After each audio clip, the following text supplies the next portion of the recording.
விரைச்செலவு பண்ணி காசை கொடுத்து இந்த குழந்தை பாக்கி இல்லாத தடுமாறிட்டு இருக்காங்கய்யா.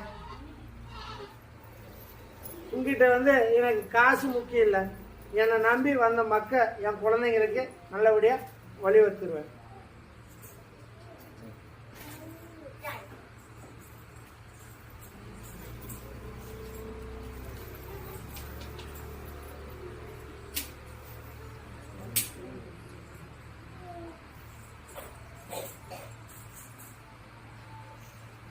சும்மா பேரை சொல்லிதான் கூப்பிட்டேன், தேனை வச்சு பேரு கூப்பிடல. என்னுடைய குருநாதருடைய பேரு வச்சிடலாமையா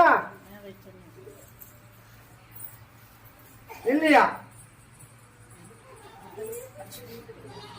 இல்ல. கார்மேகம் கருப்பசாமி, கார்மேகம் கருப்பசாமி.